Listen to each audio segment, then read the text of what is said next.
الشيطان اللعين الرجيم. بسم الله الرحمن الرحيم. الحمد لله الذي هدانا لهذا وما كنا لنهتدي لولا أن هدانا الله. لقد جاءت رسل ربنا بالحق.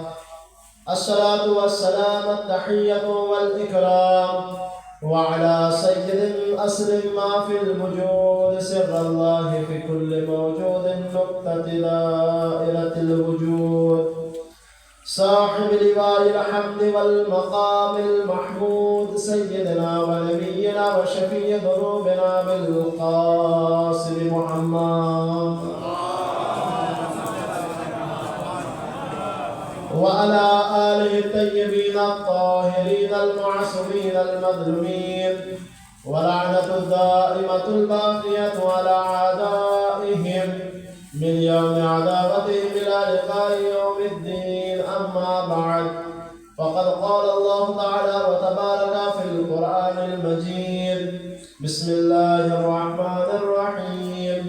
إنما يريد الله ليذهب عنكم الرجس أهل البيت ويطهركم تطهيرا.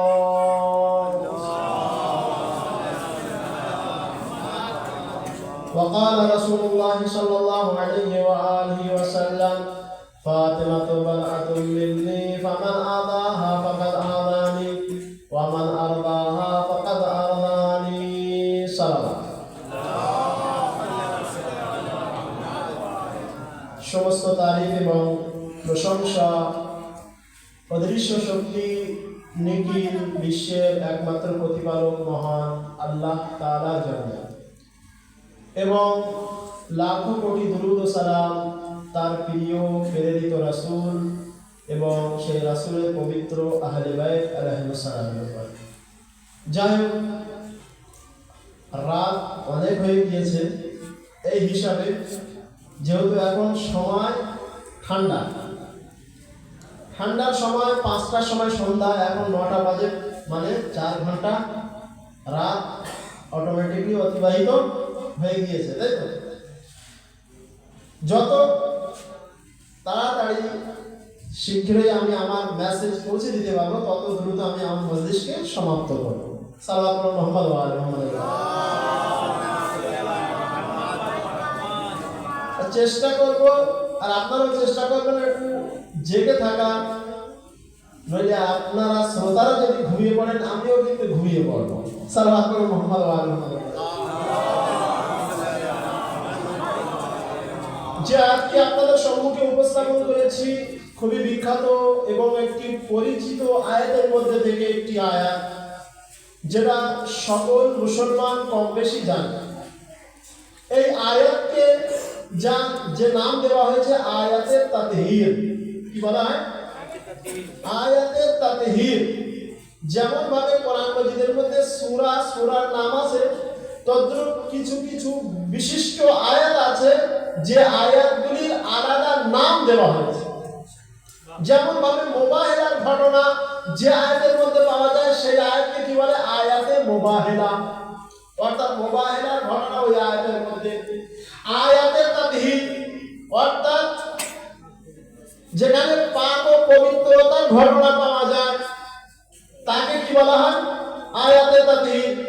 তদ্রূপ আয়াতে বাল্লিগ, আয়াতে তাবলীগ বলে, যেটা 18 জিলহিজ্জাতে পড়া হয় বেশিরভাগ। ইয়া আইয়ুহার রাসূল বাল্লিগ মা উনজিলা ইলাইকা মির রাব্বিক, যেখানে মওলা আলাইহিস সালামের বিলায়াত আর অভিভাবকত্ব যেখানে ঘোষণা দেওয়া হয়েছিল, নবী নিজের স্থানে স্থলাভিষিক্ত হিসেবে যাকে নির্বাচন করেছিলেন, সেই আয়াতকে কি বলে? আয়াতে তাবলীগ বাল্লিগ। বড়রা জানেন, ছোটদের জন্য বিশেষ করে, যেহেতু আমরা এমন সমাজে বসবাস করি, আমাদের প্রায় প্রশ্নের সম্মুখীন হতে হয়, এবং আমাদের তার উত্তর জানা ছোট বড় সকলের উপরেই কর্তব্য। আর মজলিসের মধ্যে আমি এটা সর্বদা চেষ্টা করি যে 2-1টি প্রশ্নের উত্তর যাতে আপনাদের নিয়ে দেই, আপনারা তার জন্য প্রস্তুত থাকবেন। শুধুমাত্র ওই জিনিস এখানে কাজে আসবে না, মৃত্যুর পরে যখন শাহজাদি ফাতেমা জাহরা সালামুল্লাহ আলাইহা আমাদের সামনে আসবে, তখন তার সামনে যেন এটা বলতে পারি, এ শাহজাদি, আমি দুনিয়াতে আপনার পক্ষ হয়ে বিপক্ষ পার্টিদের উত্তর দিয়েছিলাম। সাল্লাল্লাহু আলাইহি ওয়াসাল্লাম। আয়াতে তাদের বিস্তারিত বলবো না, সংক্ষেপে আল্লাহ তাআলা বলেছেন ইন্নামা ইউরিদুল্লাহু লিইউযহিবা আনকুমুর রিজসা আহলাল বাইত ওয়া ইউতাহহিরাকুম তাতহীরা। শুধুমাত্র ইন্নামা বলতে কাকে বলে আরবি ভাষায়? শুধুমাত্র, কেবলমাত্র। আর শুধুমাত্র কেবলমাত্র কখন বলা হয়? যখন কোনো বিশেষ কোনো কথা বা বিশেষ কোনো গোষ্ঠীকে বা বিশেষ কোনো জনগণকে কোন আয়তনের মধ্যে নিয়ে আশা থাকে, তখন এই কথা কিন্তু ব্যবহার করা যায় শুধুমাত্র। যেমন ভাবে বলা হয়েছে, যেমন ভাবে আপনারা শুনেছেন প্রায়, যে সরকারি এই অনুদান শুধুমাত্র ওই ব্যক্তিরা পাবে যারা এই কথা, সবাই পাবে না। অর্থাৎ গন্ডি বেঁধে দেওয়া, ব্র্যাকেটের মধ্যে। আল্লাহ তাআলা কোরআন মাজিদের মধ্যে কিছু জায়গায় ব্র্যাকেট লাগিয়ে দিয়েছে, অর্থাৎ ওই গন্ডির মধ্যে যারা আছে তারা বাইরে না, যারা বাইরে তারা ওই গন্ডির মধ্যে আসতে পারবে না। অর্থাৎ আল্লাহ তাআলা যে এই আয়াতের মধ্যে বলছেন যে দুনিয়ার মধ্যে সবাই পাক ও পবিত্র হতে পারো, কিন্তু যাদেরকে আল্লাহ তাআলা পবিত্র রেখেছে শুধুমাত্র পঞ্চতনে পাক, তার বাইরে না। আর ওই ভেতরে যারা আছে বাইরে থেকে কেউ প্রবেশ করতে পারবে না। বুঝা গেল? শুধুমাত্র আহলে বাইত আলাইহিস সালাম, আল্লাহ বলেন এই আহলে বাইত শুধুমাত্র আল্লাহ আপনাদেরকে পবিত্র করতে চান। কেমন পবিত্র? পবিত্রতা অনেক ভাগ আছে, সেদিকে যাব না। বাস আমরা যে পবিত্র বুঝি, আমাদের যে পবিত্র সে পবিত্র তো আছে, কিন্তু আহলে বাইত আলাইহিস সালামকে যে আল্লাহ তাআলা পবিত্র করেছেন ওই সমস্ত ভুল ত্রুটি গোনা কোন আমার ধারণার মধ্যে যে সমস্ত অপবিত্রতার কথা আমার ধারণায় আসতে পারে বা আমার ধারণার বাইরে যে সমস্ত অপবিত্র, ওই সকল অপবিত্র থেকে আহলে বাইত কি পাক, পবিত্র। আজ মজলিস কিসের জন্য হচ্ছে? দুনিয়াবাসী সেই পবিত্র ব্যক্তিদেরকে অপবিত্র করার চেষ্টা করেছে, তাই আজ এই মজলিস, তাই আজ এই মজলিস। ফাতেমা জাহরা ওই নারী জানাকে কে পবিত্র করেছেন? মাওলানা সাহেব আপনি বলছিলেন না কিছু কিছু কথা, কেটে কেটে আপনাদের সম্মুখে বলবো সংক্ষেপে। ফাতেমা জাহরা, ফাতেমাকে ফাতেমা কেন বলা হয়? মাওলানা সাহেব হাসান আব্বাস সাহেব একটু আপনাদের সামনে বলছিলেন ফাতেমা জাহরাকে ফাতেমা কেন বলা হয়? ভাই আপনি ফাতেমা জাহরার মান্যকারী, আমার মা ও বোনেরা সবাই ফাতেমা জাহরার মান্যকারী। তো জানার মান্যকারী তার বিষয়ে কিছু জানি আর না জানি, কমসে কম তার মানে, তার নামের মানে বা ব্যাখ্যা আমাদের জানা উচিত।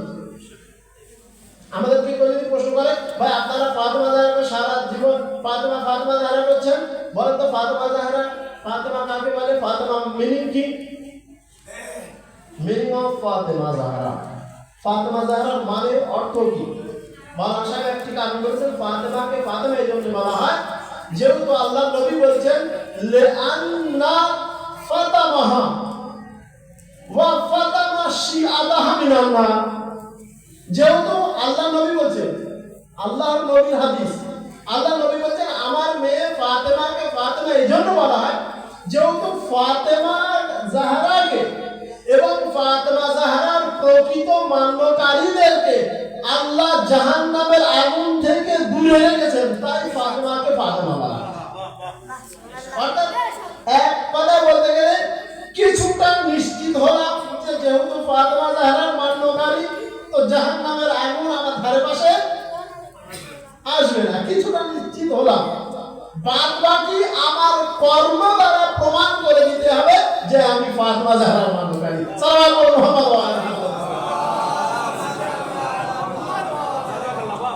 বাকি আমার কর্ম দ্বারা প্রুফ করতে হবে যে আমি প্রকৃত ফাতেমা জাহরার মান্যকারী। মাওলানা সাহেব একটা কথা বলছিলেন না তাসমিহে জাহরা, আর একটি কথা বলি এখানটায় ফাতেমা জাহরাকে ফাতেমা জন্য বলা একটি কারণ এই হলো যেহেতু ওনাকে আর ওনার মান্যকারীদেরকে জাহান্নামের আগুন থেকে দূরে রাখা হয়েছে। বা কিছু কিছু রিওয়ায়াতের মধ্যে এসেছে যে ওনার উপর আর ওনার মান্যকারীদের উপরে জাহান্নামের আগুন হারাম, যেমন ভাবে ওনার শত্রুদের উপরে জাহান্নামের আগুন ওয়াজিব। যেমন ভাবে ওনার শত্রুদের উপরে জাহান্নামের আগুন আল্লাহ তাআলা ওয়াজিব করে দিয়েছেন। দেখেন, সর্বদা মনে রাখবেন, দ্বীন ইসলামের মধ্যে যে হুকুমগুলো আছে হামেশা ওয়াজিবের বিরুদ্ধে আসে। ওয়াজিবের বিরুদ্ধে আসে কি? হারাম। হারামের বিরুদ্ধে কি আসে? ওয়াজিব। তো শিয়াদেরকে যদি জাহান্নামের আগুন থেকে, জাহান্নামের আগুন যদি শিয়াদের উপরে হারাম হয়ে থাকে, তো বিপক্ষ পার্টিদের কি হবে? সালাম আলাইকুম। কিন্তু একটি কথা বলে রাখবেন, আমার পর্বদারা কিন্তু প্রুফ করতে হবে যে আমি প্রকৃত মায়া। তো ফাতেমা জাহরাকে ফাতেমা দ্বিতীয় কারণ এই জন্য বলা হয় লে আন্নাল খালক ফুতিনু আন হাক্কে মারিফাতিহা। ইমাম জাফর সাদিক আলাইহিস সালাম ষষ্ঠ ইমাম থেকে এই হাদিস। কি বলছেন? আপনি কোন খাতুনে জান্নাতের মান্যকারী একবার ভাবুন। কি বলছেন? আমরা ফাতেমা জাহরা, আমরা অনেক মানুষ ফাতেমা জাহরাকে মানি, ফাতেমা জাহরাকে চিনি, উনি রাসূলুল্লাহর মেয়ে। হ্যাঁ, এটাই তো আমরা চিনি। মাওলানা আলীর স্ত্রী, ইমামে হাসান ও হুসাইনের মা, শুরুতে ইমামে হাসান হুসাইনের মা, ইমাম মেহেদী পর্যন্ত প্রত্যেক ইমামের মাকে শাহজাদি ফাতেমা জাহরা সালাম আলাইহা। কি বলছেন ইমাম জাফর সাদিক আলাইহিস সালাম? লিআন্নাল খালক ফুতিনু আন হাক্কে মারিফাতিহা। ফাতেমাকে ফাতেমা এই জন্য বলা হয় যেহেতু শুধু মানুষ নয়, সৃষ্টি জগতে আল্লাহ যা কিছু সৃষ্টি আছে, চাই মানুষ হোক, চাই জিন হোক, চাই ফেরেশতা হোক, চাই আম্বিয়া کرام হোক, চাই আউলিয়া کرام হোক, সবাই ফাতেমা জাহরার প্রকৃত মারিফাত জ্ঞান অর্জন করতে অক্ষম হয়েছে, তাই ফাতেমাকে ফাতেমা বলা। ফাতেমা জাহরাকে কেউ চিনতে পারেনি, না আমি, না আপনি, আমি আর আপনি জেনেও না। 1,24,000 নবীদের মধ্যে আমাদের নবী বাদ দিয়ে অন্য কোনো নবী চিনতে পারেনি। 12 জন ইমাম পর্যন্ত ফাতেমা জাহরার প্রকৃত মারিফাতের জন্য বলেছেন, আমরা ফাতেমা জাহরার প্রকৃত মারিফাত অর্জন করতে পারিনি। এই জন্য ইমামে হাসান আসকারি আলাইহিস সালাম বলেছেন, কি বলেছেন? নাহনু হুজাতুল্লাহি আলা খালকি ওয়া জাদ্দাতি ফাতেমা হুজ্জাতুন আলাইনা। কি বলছেন? ইমামে হাসান আসকারি আলাইহিস সালাম ফাতেমা জাহরার বিষয়ে বলছেন যে আমরা সকলে 12 জন ইমাম। ইমাম কতজন? 12 জন। আমরা 12 জন ইমাম আল্লাহর তরফ থেকে মানুষের উপরে হুজ্জাত। হুজ্জাত মানে কি? দলিল বা প্রমাণ। দলিল বা প্রমাণ। আমরা আল্লাহর তরফ থেকে আমরা 12 জন ইমাম সৃষ্টি জগতের উপরে কি? মানুষের উপরে হুজ্জাত। অনেক সময় আমাদের কাছে প্রশ্ন করা হয়, ভাই শিয়ারা আযানে একটি কথা বাড়িয়ে দিয়েছে, আশহাদু আন্না আলিয়া ওয়ালিউল্লাহ, আশহাদু আন্না আলিয়া হুজ্জাতুল্লাহ। কখনো ভেবেছেন যে আশহাদু আন্না আলিয়া ওয়ালিউল্লাহ এর মানে কি, আর আশহাদু আন্না আলিয়া হুজ্জাতুল্লাহ এর মানে কি? এই কোথা থেকে? নিজের পকেট থেকে বার করেছি। ইমামের হাদিস হুজ্জাতুন আলাইনা, ওই হুজ্জাত থেকে এসেছে। অর্থাৎ আমি সাক্ষী দিচ্ছি আশহাদু আন্না আলিয়া ওয়ালিউল্লাহ, আমি সাক্ষী দিচ্ছি যে আল্লাহ ওয়ালিকে আলী। আশহাদু আন্না আলিয়া হুজ্জাতুল্লাহ, আমি সাক্ষী দিচ্ছি যে আল্লাহর তরফ থেকে হুজ্জাতকে আলী। ইমাম হাসান আসকারি আলাইহিস সালাম বলছেন, নাহনু হুজাতুল্লাহ আলা খালকি। আমাদের ভাষা বুঝতে গেলে আপনি অত কঠিন ভাষা আপনাকে যেতে হবে না। ইমাম হাসান আসকারি আলাইহিস সালাম বলছেন, যেমন ভাবে মানুষের আর আল্লাহর মাঝে আমরা 12 জন ইমাম হচ্ছি মাধ্যম। কি বলছেন? যেমন ভাবে পুরো মানুষ, সৃষ্টি জগতের মানুষের আর আল্লাহর মাঝে মাধ্যমকে কারা? 12 জন ইমাম। কি বলবেন? 12 জন ইমাম। অর্থাৎ সৃষ্টি জগৎ মানুষ যদি আল্লাহ পর্যন্ত পৌঁছাতে যায়, মাঝখানে মাধ্যম কারা? 12 জন ইমাম। মাঝখানে 12 জন ইমাম। ইমাম হাসান আসকারি আলাইহিস সালাম বলছেন, আল্লাহ পর্যন্ত পৌঁছাতে গেলে মানুষকে আমরা হচ্ছি মাধ্যম, অর্থাৎ মানুষ আর আল্লাহর মাঝে আমরা 12 জন ইমাম হচ্ছি মাধ্যম, কিন্তু আমরা 12 জন ইমাম আর আল্লাহর মাঝে যিনি মাধ্যম তিনি হচ্ছেন ফাতেমা জাহরা সালামুল্লাহ আলাইহা। সাল্লাল্লাহু আলাইহি ওয়া সাল্লাম। लब्बैक या ज़हरा, लब्बैक या ज़हरा, लब्बैक या ज़हरा, लब्बैक या ज़हरा, लब्बैक लब्बैक लब्बैक या ज़हरा, लब्बैक या फातिमा, लब्बैक या फातिमा, पर मोहम्मद व आले मोहम्मद सल्लल्लाहु अल्लाहुम्मा सल्ली अला मुहम्मद। তো বোঝা গেল ফাতেমা জাহরার বিষয়ে প্রকৃত জ্ঞান মারেফাত সৃষ্টি জগৎ অর্জন করতে অক্ষম, তাই ফাতেমাকে কি বলা হয়? ফাতেমা। ফাতেমা জাহরাকে ফাতেমা এই জন্য বলা হয়।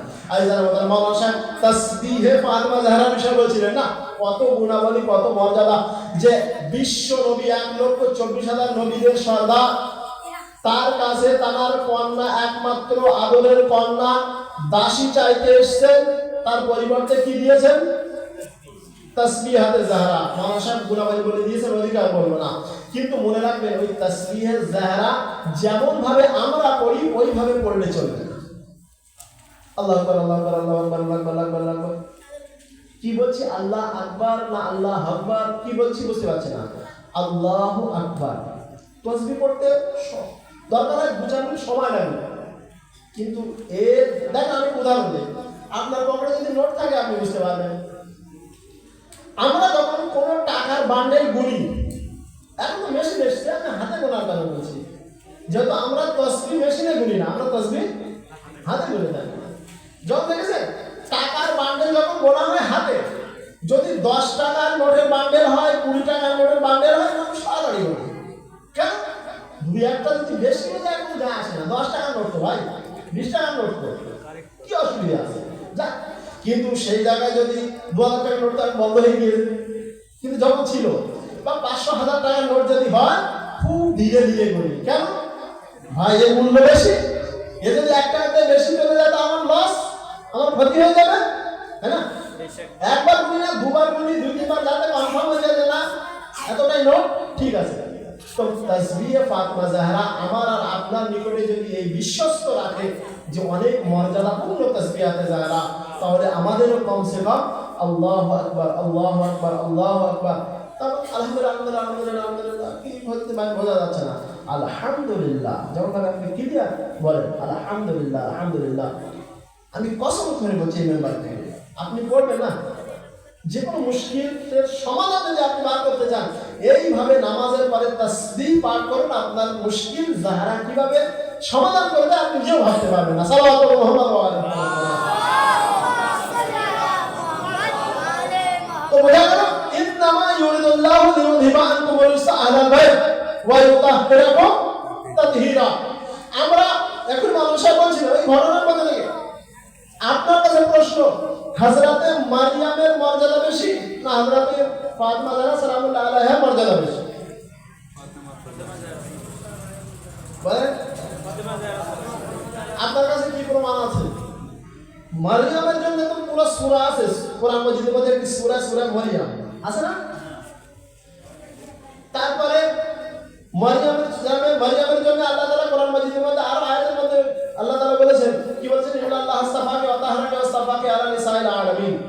আল্লাহ তাআলা দুনিয়ার সমস্ত নারীদের মধ্যে থেকে যাকে নির্বাচন করেছেন, মনোনীত করেছেন সেকে হযরতে মারইয়াম, এবং তাকে পবিত্র করেছেন।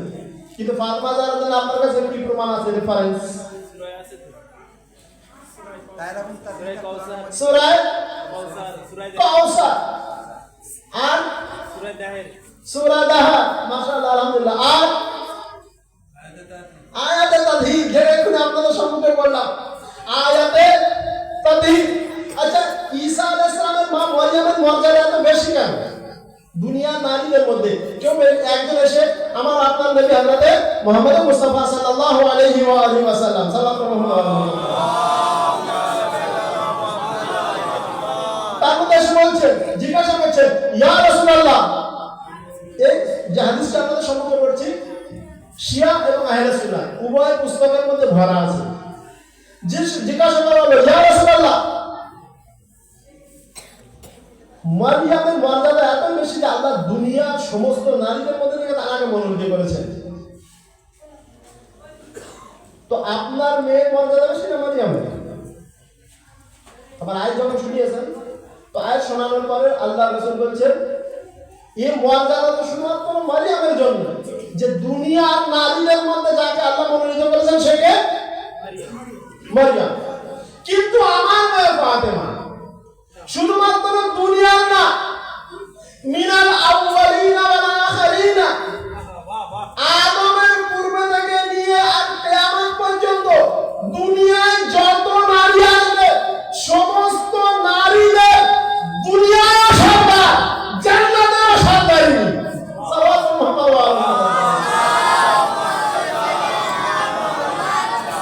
মারিয়াম যে জান্নাতে যাবে সেই জান্নাতে নারীদের সরদার আমার মেয়ে। শুধুমাত্র মারিয়াম না, 1,24,000 সর্বপ্রথমে জান্নাতের মধ্যে প্রবেশ করবে কে জানেন? আমার আপনার প্রিয় নবী না, নবী নবীকে যতই পাগল হওয়া না কেন, নবী বলছেন আমি জান্নাতের মধ্যে আগে যাচ্ছি না। কে যাবে আগে? আউয়ালু মান দাখালা ফিল জান্নাহ ইয়া বিনতি ফাতিমা। সর্বপ্রথম কে আমাদের দিনে জান্নাতের মধ্যে যে সর্বপ্রথম প্রবেশ করবে সে কে? ফাতিমা জাহরা সালামুল্লাহ আলাইহা। তো আল্লাহ রাসূল বলেছেন যে দেখো মারিয়ামের জন্য একটা ছিল যে মারিয়াম ঈসা নবীর মা, তাই মারিয়ামের মর্যাদা। কিন্তু আমার মেয়ে ফাতেমা উম্মু আবিহা, সর্বশ্রেষ্ঠ নবীর মা, মেয়ে কন্যা সন্তান। কিন্তু দুনিয়ার মধ্যে 1,24,000 নবীদের মধ্যে কোন নবী নিজের মেয়েকে যদি মা বলে থাকেন শুধুমাত্র আমার আপনার প্রিয় নবী হযরত মুহাম্মদ মুস্তাফা সাল্লাল্লাহু আলাইহি ওয়াসাল্লাম।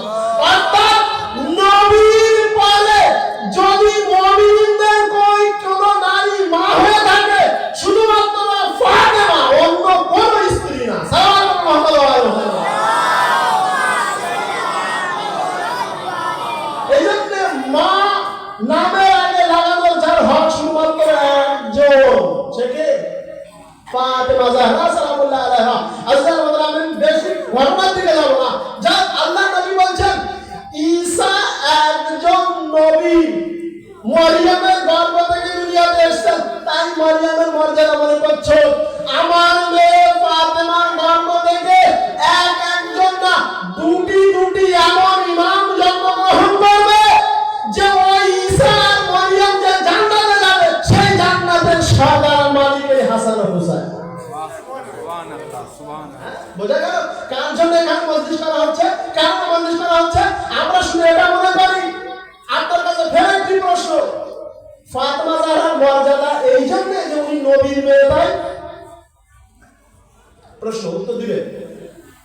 ফাতেমা জাহরার মর্যাদা এই জন্য কি? আচ্ছা, দুনিয়ার মুসলমানরা কিন্তু এটাই ভাবে যে নবীর মেয়ে হওয়া, নবীর ছেলে হওয়া, নবীর স্ত্রী হওয়া এটা একটা মর্যাদাপূর্ণ। এমন কোন বিষয় আছে কি? নেই। আমি আপনাকে উদাহরণ দেব একদম 1 মিনিটের ভিতরে। ভাই, কোন নবীর সাথে কোন ইমামের সাথে কোন সম্পর্ক হওয়া এটা মর্যাদা বা তার বৈশিষ্ট্য কোন পরিচয় না। কেন? কারণ এই জন্য যে কোরআন মাজিদের মধ্যে নূহ আলাইহিস সালামের সন্তান আর স্ত্রীর মধ্যে ঘটনা পাওয়া যায়, নিজের রক্ত, তারপরে আল্লাহ তাআলা বলেন না তোমার সন্তান না তোমার স্ত্রী। কাকে বলছে আল্লাহ? ইন্নাহু লাইসা মিন আহলিক। হে নূহ, তোমার কথাকে মানেনি, তোমার কথাকে অস্বীকার করেছে। তুমি বলেছো নৌকায় উঠতে, এরা নৌকায় ওঠেনি, এরা এখন ডুবে যাচ্ছে, ডুবে যাক। তোমার রক্ত ঠিক আছে, তোমার সন্তানের মধ্যে দৌড়াচ্ছে, কানান সন্তান, তার রক্তের মধ্যে কার রক্ত? নূহ আলাইহিস সালামের রক্ত। বলছে এখানে সম্পর্ক দিয়ে কোনো লাভ হবে না। আমি আল্লাহ আমার নিকটে সম্পর্কের কোনো মানে নেই, কর্মই পরিচয়। যে যেমন কর্ম করবে সে সেই ফল পাবে। আজ আমরা আহলে বাইতকে মেনেছি,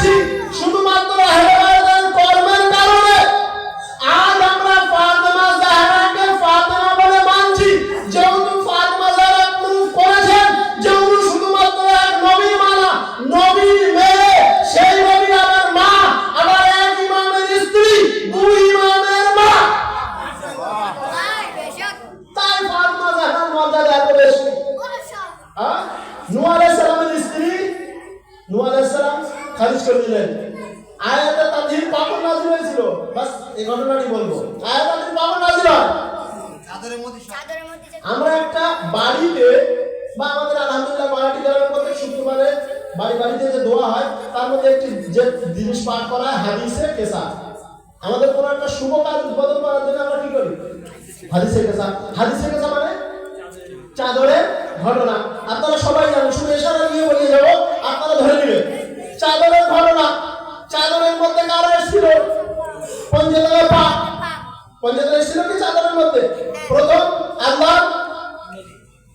আল্লাহ নবী এসেছে। আচ্ছা, আপনারা কোন শরীরে অসুস্থ হলে আপনারা এখানে আসেন না? আসেন কি আসেন না? কেন আসেন? আপনি বলবেন এই জায়গায় এই জন্য আসলে নবী গিয়েছিলেন না। নবী গিয়েছেন না বা দেখেন মুসলমানেরা ওই যুগে যখন কোন শরীরে অসুস্থতা, এখন যেমন বাড়ি ডাক্তার, জায়গা ডাক্তার ভরে আছে, মেডিকেল স্টোর খোলা আছে, ওই যুগে ছিল কি? ছিল না। নবীজি কাছে সবাই আসতো, ইয়া রাসূলুল্লাহ আমার গায়ে জ্বর হয়েছে, কোন একটি দোয়া করুন। আরে আমরা যাই না, বল সাহেব ছেলেটার গায়ে জ্বর এসছে, মেয়েটার গায়ে জ্বর এসছে, যাচ্ছে না, একটু খুঁড়িয়ে দেন। মানা সাহেবের কাছে আসা হয় কি হয় না? মানা হাসান সাহেবের কাছে আপনারা প্রায় আসেন বাচ্চাদেরকে নিয়ে, আমার কাছে অনেক ব্যক্তি আসে, মানা সাহেব কোন একটি তাবিজ দিয়ে দেন, মানা সাহেব কোন একটি দোয়া দিয়ে দেন। তা আমরা সাধারণ মৌলবী মাওলানাদের কাছে যদি এত মানুষ আসে, তাহলে নবীর কাছে কতজন আসবে? হ্যাঁ, ভরে ভরে আসতো, ইয়া রাসূলুল্লাহ আমার এই হয়েছে, ইয়া রাসূলুল্লাহ আমার ওই হয়েছে। আচ্ছা, আল্লাহ রাসূলের যখন অসুস্থ হবে তখন নবী কার কাছে যাবে? নবী কার কাছে যাবে? আল্লাহর কাছে না? আল্লাহকে যাওয়া উচিত কিনা? ইয়া আল্লাহ, সব মুসলমানেরা তো আমার কাছে আসে, কিন্তু আমি এখন অসুস্থ, আমি কার কাছে যাবো? ইয়া আল্লাহ তুমি আমাকে সেবা দাও, এই বলেছেন নবী? না। কোথায় আসলে? অসুস্থ হলে কোথায় আসছে? ফাতেমা জাহরার বাড়িতে। সাধারণত কোন পুরুষ যদি শরীরে অসুস্থতা বোধ করে স্ত্রীর নিকটে যায়, স্ত্রীর কাছে যায়, মেয়ের বাড়িতে যায় না, যায় কি? আল্লাহর নবী যাচ্ছে ফাতেমার বাড়িতে। বাবা কি হলো? ফাতেমা আমার শরীরে অসুস্থ বোধ করছি, শরীর খারাপ করছে, তোমার সেই আমাদের চাদরটা দাও তো, আমি একটু তো বোঝা গেল সারা দুনিয়াবাসী অসুস্থতা বোধ করলে নবীর কাছে যায়, আর সেই নবী যখন নিজের শরীর অসুস্থতা বোধ করে ফাতিমার জান্নাত ফাতিমা জাহরা বাড়িতে আসে। ফাতিমা বাড়িতে আসে, সালাম করলেন, ইয়া রাসূলুল্লাহ, আমার মেয়ে ফাতিমা তোমার উপরে সালাম হোক। মেয়েও বাপে সালাম দিয়েছে। দেখেন হাদিসের কথা শুধুমাত্র পড়া যাবে না, শিক্ষা নিও, শিক্ষা অর্জন করতে হবে। অর্থাৎ মেয়ে বাপের কাছে যান বা বাপ মেয়ের বাড়ি আসুক, এক অপরের কি করা উচিত? সালাম। আমাদের সমাজে আছে না? মেয়ে যদিও বা করে, বাপ তো কোনোদিন পাল্টে করবে না, আমি এগিয়ে সালাম। কিন্তু এখানে হেদায়েত শিখিয়েছে সাহেব, বাপ বড় ছোট বড়দের। দেখেন আজ আমাদের সমাজে খারাপ হয়ে গিয়েছে না, এই কারণে ছোটরা বড়দের সম্মান করে না, বড়রা ছোটদের সম্মান করছে না, আর মনে করছে যে আমি তো বড় হয়ে গেছি। সে যারা এখন ছোট তারা বড়দের সম্মান করছে না, বড়রা ছোটদের সম্মান করে না, এই জন্য আমাদের পরিবেশ খারাপ। আমাদের পরিবেশ খারাপ হয়ে যাচ্ছে এই কারণে। আহলে বাইত থেকে আমরা শিক্ষা নেইনি, ফাতেমা জাহরা থেকে আমরা শিক্ষা নেইনি, রাসূলুল্লাহ থেকে আমরা শিক্ষা নেইনি। ফাতেমা জাহরার কাছে আসলেন, তারপর কে আসলো? ইমামে হাসান আসলেন, ইমামে হুসাইন আসলেন। ইমাম হাসান হুসাইন কে? সন্তান এসে মাকে সালাম করছে, মা সন্তানদের উপরে সালাম করছে, সন্তানরা নানার কাছে, নানা সন্তানদেরকে সালাম করছে। আমাদের এখানে আছে কোন গ্রামে আপনি খুঁজে বের করে দেখাতে পারবেন যে কোনো সন্তান এসে মাকে সালাম করছে বা মা সন্তানদেরকে সালাম করছে? নেই পরিবেশ। কিন্তু আহলে বাইত এই পরিবেশ আমাদেরকে শিখিয়েছে। সে পরিবেশটা গেল কোথায়? আমরা মুখে সবাই মা চায় সন্তানরা ভালো থাকুক, কিন্তু মুখ দিয়ে ওই দোয়াটা কেন বলেন আসসালামু আলাইকুম, ভালো থাকো বাবা, তুমি ভালো থাকো, এমনি মুখে বলছি, কিন্তু সালামু আলাইকুম আর বলছি না। হ্যাঁ, তারপর মওলা আলীকে সালাম এসেছেন, ফাতেমাকে সালাম করলেন, ফাতেমা মওলা আলীকে সালাম করলেন। অর্থাৎ বলছে স্বামী স্ত্রী এক অপরকে সালাম করে। আছে আমাদের পরিবেশে মাঠে ঘাটে দেশে কোনো ভাগ দে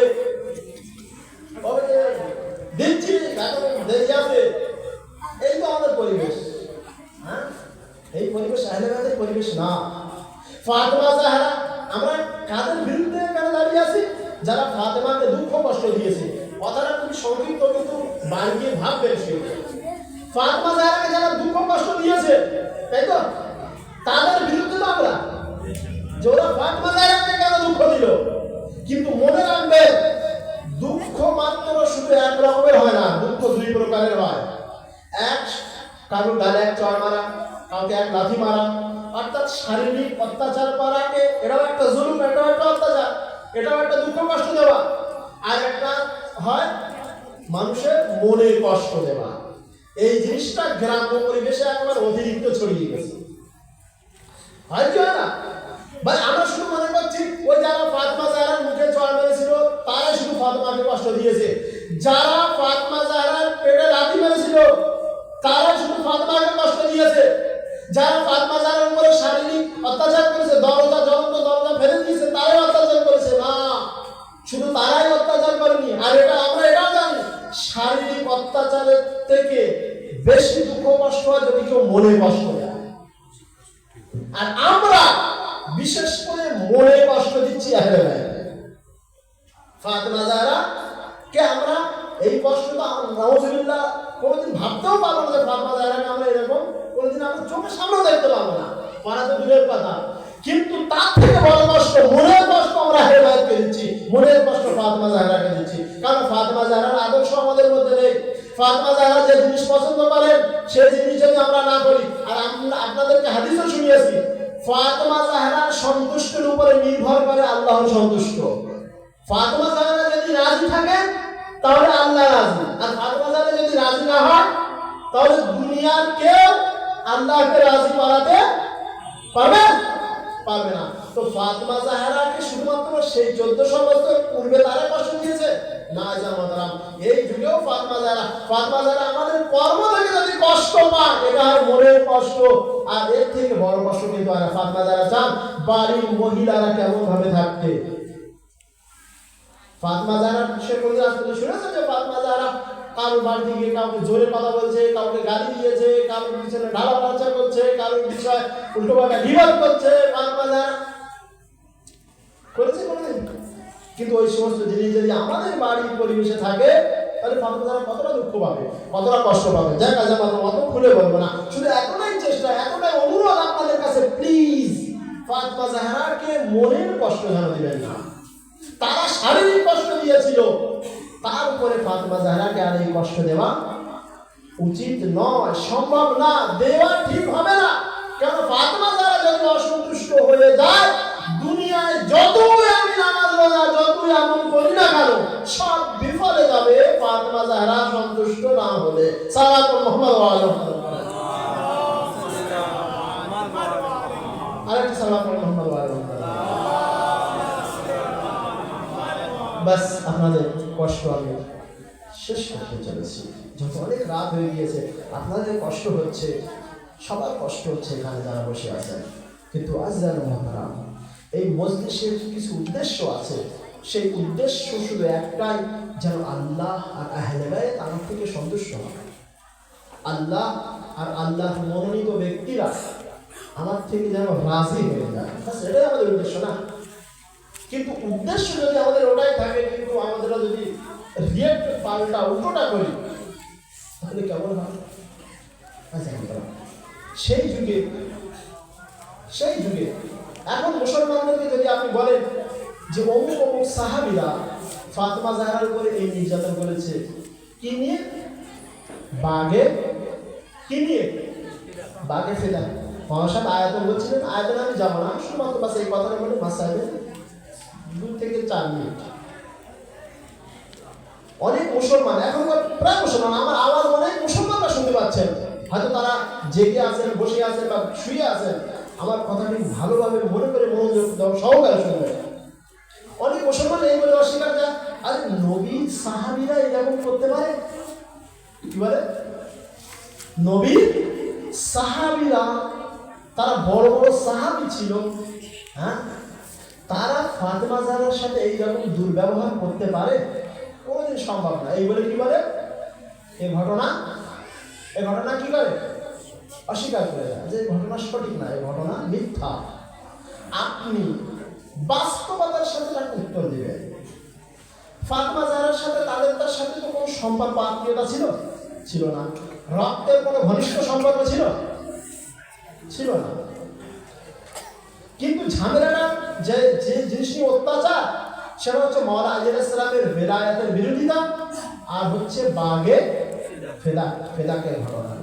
ফেদাকের আয়ত অনেক বড় ছিল, কয়েক হাজার কোটি টাকার সম্পত্তি আপনি মনে করতে পারেন, কয়েক হাজার, 60,000 দিরহাম দিনার। এই যুগে আপনি যদি হিসেব করেন, ওই 60,000 সোনার কয়েন তার কত মূল্য। এখন আপনি সোনার মূল্য বাজার দর আপনারা কম বেশি জানেন, বলার কোনো প্রয়োজন নেই। যে ব্যক্তি এই বলে অস্বীকার করবে যে তারা করতে পারে, কিন্তু বাস্তব কি তারা করেছে, তারা করেছে ফাতেমা জাহরার সাথে এই ব্যবহার। আপনি তাকে ছোট্ট একটি ভাষায় উত্তর দেবেন, তাদের সাথে তো কোনো রক্তের সম্পর্ক নেই, তাদের সাথে কোনো সম্পর্ক নেই, তারা করেছে মানে ইতিহাস তো সাক্ষী দিচ্ছে। শিয়াদের বইতে, সুন্নিদের বইতে ভরা আছে, ভাই অমুক ব্যক্তিরা ফাতেমা জাহরা তাদেরকে জানাজায় আসতে নিষেধ করেছে, ফাতেমা জাহরা তাদের সাথে জীবনে বেঁচে থাকাকালীন কথা বলেননি, তাদের সালামের উত্তর দেননি, কি পুরো ঘটনা তাদের পুস্তকে ভরে আছে। হ্যাঁ, তাদের একটি ছোট্ট ভাষায় উত্তর দিবেন, ভাই অত দূরে তোমার যেতে হবে না, এই যুগে এসো, তোমার রক্তের ভাই বোনের সাথে জমি জায়গা নিয়ে কতটা তোমার সম্পর্ক ভালো আছে। 1 শতক জায়গা যদি কেউ পায়, রক্তের ভাইকে তো ছেলে না, ছেলে এক অপরের সাথে কেস কামেলা, লড়াই ঝগড়া। তুমি বলছো নবীর সাহাবীরা নবীর বাড়ির লোকের উপরে এইভাবে করতে পারে? তুমি রক্তের সম্পর্ক হয়ে তোমার ভাইয়ের উপরে, তোমার বোনের উপরে, বোন ভাইয়ের উপরে যদি এত অত্যাচার জুলুম করতে পারে, তারা তো কোনো সম্পর্কেরই ছিল না, তারা কত অত্যাচার করেছে একবার ভেবে দেখবেন কখনো। একটি চিন্তার জিনিস আপনাদের নিয়ে দিলাম। বাসায় যারা তারা অনেক সময় নিয়ে গেছে। ফাতেমা জাহরা দুনিয়া থেকে অনেক দুঃখ কষ্ট, অনেক বেদনা নিয়ে দুনিয়া থেকে গিয়েছেন। সে বেদনার কোনো তুলনা নেই। ইমামে জামানা এখনো পর্যন্ত রক্তস্রোত ঝরাচ্ছেন, এখনো পর্যন্ত ইমামে জামানার চোখ থেকে রক্তের অশ্রু বার হচ্ছে। ফাতেমা জাহরা শাহাদাতের ঘটনা ইমামে জামানা এই চোখে দেখেননি, শুধু পরস্পর ইমাম থেকে ইমাম পর্যন্ত পৌঁছিয়েছেন, কিন্তু তারা ইমাম ছিলেন, জানতেন, কিন্তু নিজের চোখে দেখেননি। কিন্তু একবার চিন্তা করুন, তিনজন ইমাম নিজের চোখে দেখেছেন। ইমামে আলী আলাইহিস সালাম দেখেছেন, ইমামে হাসান দেখেছেন, ইমামে হুসাইন আলাইহিস সালাম দেখেছেন। তিনজন ইমাম দেখেছেন। ফাতেমা জাহরার উপরে কত দুঃখ, কত বেদনা। আজিজানে মোহতারাম, যখন এরা এসে দরজায় আগুন লাগিয়ে দিয়েছে না, যখন দরজায় আগুন লাগিয়ে দিয়েছেন, ফাতেমা জাহরা বারবার নিষেধ করছেন। গর্ভবতী একজন মহিলা হয়ে দরজার পিছনে এসে দাঁড়িয়ে বারবার অনুরোধ করছে, এই ঘরের মধ্যে হাসান ও হুসাইনের মতো জান্নাতের সর্দার আছে, এই দরজায় এসে আমার